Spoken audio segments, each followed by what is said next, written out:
नमस्कार फरीदाबाद। बता दें आपको इस समय हार्डवेयर चौक पर मौजूद है, जहां पर की बता दें टीम मनसा पासवान के द्वारा आज जो रैली निकाली गई थी, कहीं ना कहीं बता दें आप प्रधानमंत्री आवास को घेरने की तैयारी की गई थी, उसको आगे पुलिस के द्वारा विफल कर दिया गया है। और तमाम जो लोग हैं यहाँ पर देख सकते हैं, हजारों की संख्या में लोग जो पहुंचे थे और पुलिस की संख्या भी बहुत अधिक है, बता दें आपको। और लेकिन कहीं ना कहीं रैली है जो उसको निष्फल कर दिया गया है फरीदाबाद। ये आप सामने देख सकते हैं, मनसा पासवान है, तरुण अरोड़ा है एडवोकेट। और नई दिल्ली का विमोचन हमेशा 163 के लिए है। अगर बाकी क्षेत्रों में भी 163 लागू है, उसकी लिखित कॉपी हमें दे दें। क्या करेगा वो देखने वाली देखने दोस्तों, यहाँ पर पुलिस प्रशासन तो कह रहे हैं कि हम दिल्ली जाएंगे, जहाँ जहाँ लागू करी है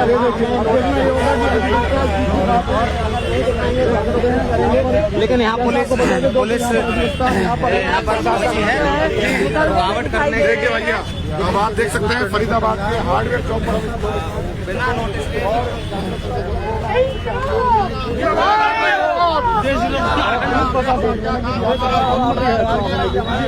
हमारे मीटर क्यों दिया गया, लाइट क्यों दी गई, पानी क्यों दिया गया।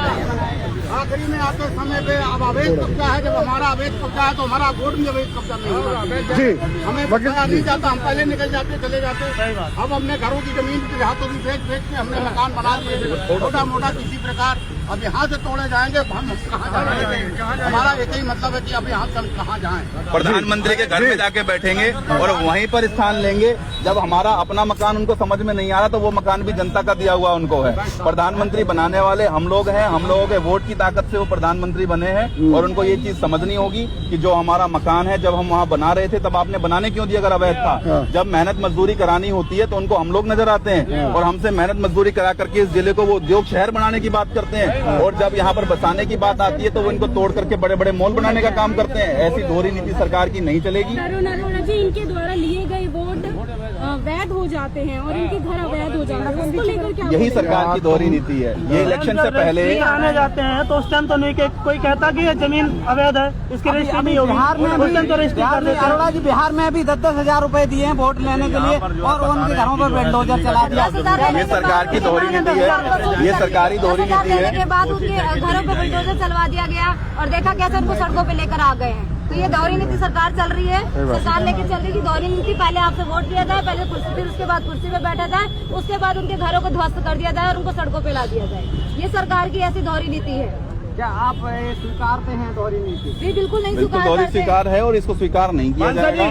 तरुण जी, पूरे प्रशासन पूरी तरह मुस्तैद है, क्या आप दिल्ली के लिए कुछ करेंगे? देखिए बिल्कुल करेंगे। मैं फिर अपनी बात रिपीट कर रहा हूँ, अगर फरीदाबाद के अंदर कहीं धारा 163 BNSS लागू की गई हो तो हमें लिखित उसकी कॉपी दे दें, हम यहाँ से नहीं जाएंगे। मैं फिर अपनी बात रिपीट कर रहा हूँ, हम खुद सरकार से निवेदन करने जा रहे हैं कि संविधान की पालना करे, कानून की पालना करे, बाबा साहब ने जो संविधान लिखा उसकी पालना करे और उसके तहत जो व्यक्ति जहाँ रह रहा है उसे आर्टिकल 14 समानता का अधिकार देता है। रहने का अधिकार है तो गरीब झुग्गी झोपड़ियों वालों को भी रहने का अधिकार है। और अगर आप संविधान की पालना नहीं करेंगे तो हम आपको संविधान की पालना करवाने के लिए विवश हैं कोर्ट के माध्यम से, और जनता को सड़कों पर आकर के मनवाना पड़ेगा। और रही बात फरीदाबाद पुलिस की, तो हम पुलिस के साथ पूर्ण रूप से समर्थन में है। लेकिन अगर यहाँ पर धारा 163 लागू है तो पुलिस हमें दिखा दे, हम यहीं से अपने अपने घर चले जाएंगे। हमें लिखित में दे दे कि फरीदाबाद के अंदर धारा 163 लागू की गई है, इसलिए आप सड़क पर नहीं आ सकते, इसलिए आप एकत्रित नहीं हो सकते। और अगर पुलिस हमें लिखित में सूचना ना दे करके सिर्फ और सिर्फ अपने बल का प्रयोग करना चाहती है तो वह असंवैधानिक है, उसको लेकर के भी हम हाईकोर्ट जाएंगे। लेकिन यहाँ पर अभी धारा लागू नहीं है, धारा सिर्फ नई दिल्ली के अंदर लागू की गई है। अन्य क्षेत्र दिल्ली में भी धारा 163 BNSS लागू नहीं है, तो इसलिए कानून की पालना की जाएगी। जहां धारा 163 लागू होगी वहां पर जितने लोगों की संख्या, जो 4 से कम या 4 लोगों की संख्या, वही जाएंगे। और उससे पहले तक सभी लोग जाने के लिए स्वतंत्र हैं, कोई बाध्य नहीं है किसी भी प्रकार से। अरोड़ा जी, अभी बड़ौली में अभी घर तोड़ दिए हैं और दिल्ली के लिए मतदान कर रहे हैं, दिल्ली के लिए। अब देखिए यहाँ से जो है कैसे आगे निकल पाते हैं। ये चल रही है, पैदल चल रही है। सीधी तस्वीर को रोक सके, क्योंकि अभी सीधी लाइव तस्वीर मैं आपको दिखा रहा हूँ।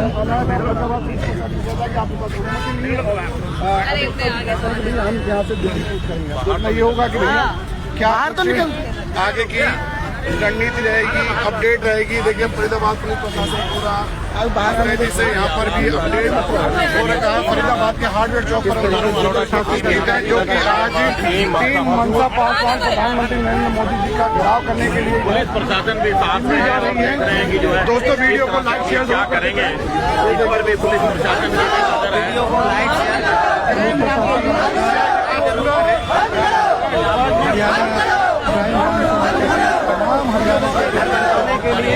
दिल्ली के लिए निकल चले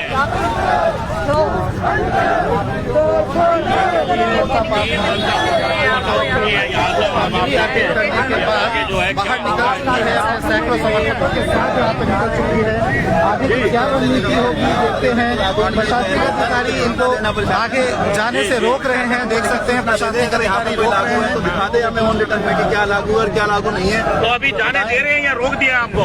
अभी हम आपके सामने चल रहे हैं, आगे देखो और क्या कर देखिए प्रशासन प्रशासन रोकते हुए दिखाई दे रहा है।